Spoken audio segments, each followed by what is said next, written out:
Hi guys, this is Chet, and today I'm going to bring you a unique antique auto-loading pistol, and this is the Dreyse model 1907, and it has some pretty unique features, a very unique and yet quirky design. And we're going to go ahead and we'll zoom in and on the bench here, and we'll talk about this guy, and then we're going to go out and we're going to see how it does against some plates here. Alright, here's the 1907 Dreyse in 32 auto. Very peculiar little gun.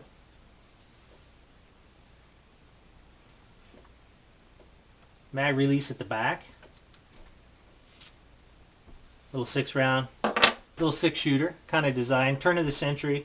I guess this was came out in 1907. I'm not sure how long they were in use, or how many military contracts, or I think they were mainly commercially marketed. But it's a very odd design, very odd sight radius. Nice little teardrop in the back with a cutout, itty bitty little cutout, and a little itty bitty little blade up in this long narrow weird groove here. Has a safety here, flips out, you can feel it at the rear, if it's on, flip forward, you're good to go. The gun does require you to get your finger on these serrations here to manipulate it. You can see that whole piece kind of come out the back like that. Very well machined piece, everything fits very, very tightly. You'd be, you can hardly get a human hair. You probably wouldn't even be able to fit a hair in between the machining on this. You can see that. Once it's cocked, the firing pin will protrude. And then right before it's discharged, the firing pin will actually come back a hair and then drop. Has this little lever at the back. You flip it open. Gives you access to your trigger mechanism. Firing pin components and stuff there. Just for a quick cleaning. Little itty bitty tab right here. And that's what locks that down. It says Dreyse or Dreyse Rheinmetall Warren Machine Fabrique ABT Sommerda, something like that, wherever it was manufactured, German manufacturer. Little proof stamps with an N with some kind of a little crown or something like that. I'm not sure what it means. And then RMF is calligraphied on the grips. Not sure what they're made out of. Maybe a very, very early, like a Bakelite type stuff. Or horn. A lot of times they use old cow horns or some kind of a, horn material that they would press. Very neat little gun. Chambered in 32 automatic. Turn of the century. A lot of them were brought over by our troops after the war because they would conveniently fit into their pockets. And these were often carried just as a pocket arm or a, easy sidearm to carry around for like German troops and different, I guess all over Europe is kind of what I've read. And a lot of them were turned over and then brought back by our troops. They just put them in their pocket or their bag on the way home, and that's how a bunch of them came into the country because I don't think we ever had, I don't know if they were ever commercially sold here in the United States. That's something I have to look into, but this one I acquired from a collector. Another collector, swapping and trading and doing stuff. Anyways, I had it for a while. Let's go out. We're going to put it on some plates. See how this little 32 auto does. I have shot it a few times before, and it is quite quirky. So we'll go out there and we'll ring some plates with it, and you can get a chance to see it in action. And then we'll go ahead and I'll show you the trick to taking it apart here. And as far as just getting the top slide piece out and this whole main component, how this thing comes apart to allow you to clean the barrel and stuff like that. So, alright guys, let's go out in the field.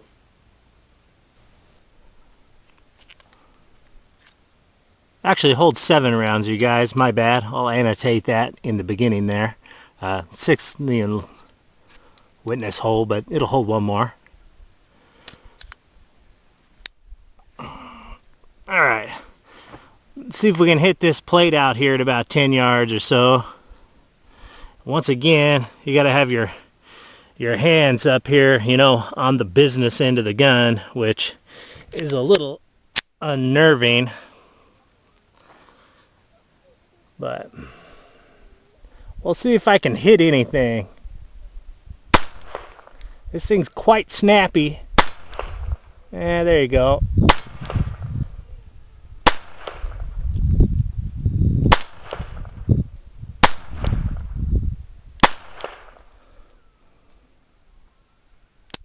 Oh, wasn't counting. All right, clear it out.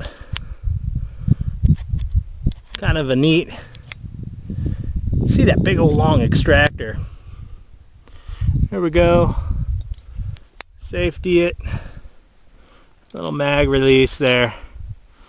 Okay, we'll go load it up and get another angle, and then I just freshly painted that target there so I could see where in the world I was hitting, but that was probably about 10 yards, you know. But it's definitely a close quarters gun.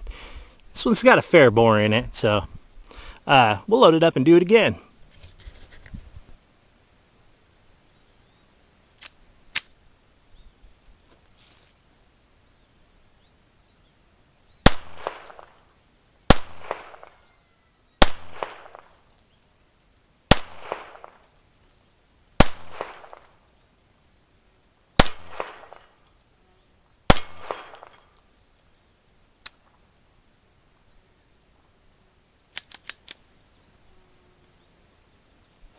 Guys are probably thinking, Jesus, Chet, 8 paces away and you can't hit the plate.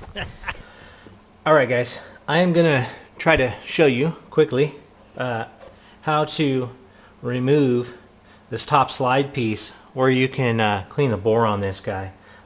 It is fairly difficult and it's extremely awkward, and it requires you to have your hand all over the end of the muzzle here. So, you know, first things first, magazine is out, you know, she's all safety checked, you know, over and over. I made sure that, you know, it was decocked, but you can open the little hatch on it here. What you're going to do, I got a little flat blade here that I just wrapped in some masking tape to kind of keep from marring. But you actually just press right here above the barrel, right at the seam where this top plate comes down on this thing. And what you're going to do is, it's extremely like awkward and difficult, but you can see that will go in like that. Now this thing will shoot up off of here, and you can see how it allowed me to separate like that. And then if you kind of wiggle it up, well, I got to get it back a little more.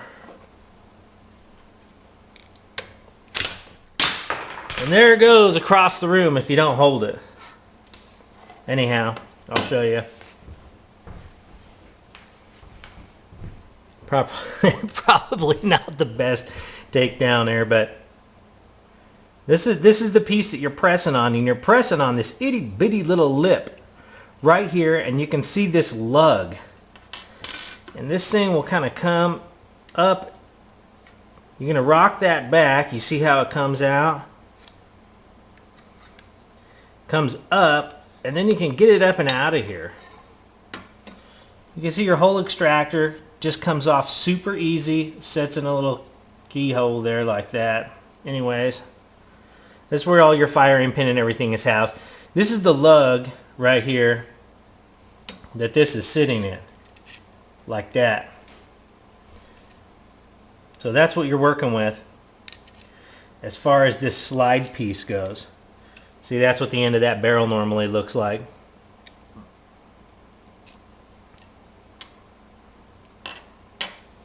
Anyways, that gives you access to your bore. Now you can clean the bore and do whatever. I'm assuming that the barrel's held in only with this screw, is what it appears to be. It's just in the slide there. So then, assembly is you take this big awkward top piece. This also has, you know, the front sight blade and everything. You kind of put it down in at an angle.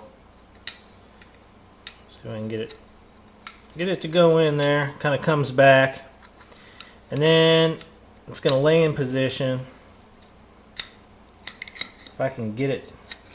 Jesus.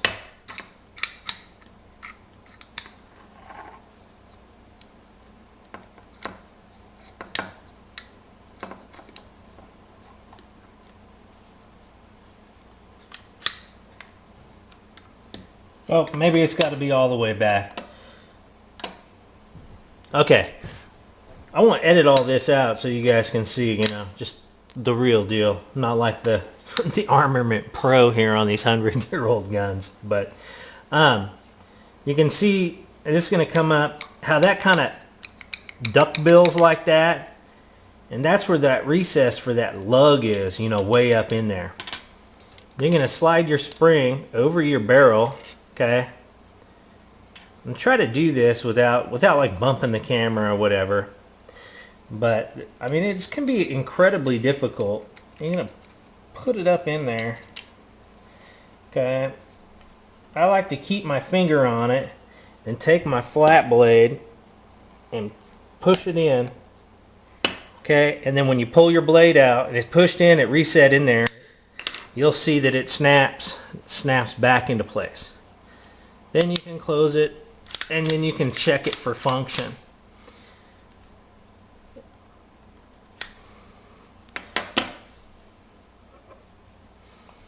I've never tried it with the safety on. I don't know if it makes a difference, but there we go. I thought I would give you that. Obviously, there's better tools than a screwdriver with some masking tape, but every example of these I've seen have had quite a bit of like marring here from, you know, the years and years of takedown with whatever. A butter knife would probably work really well, you know, a real thin knife or whatever. So that's the quick takedown, so you can scrub the barrel, probably do your barrel replacement, also access your firing pin, you know, mechanism and spring and stuff in there. So, all right, thanks for watching.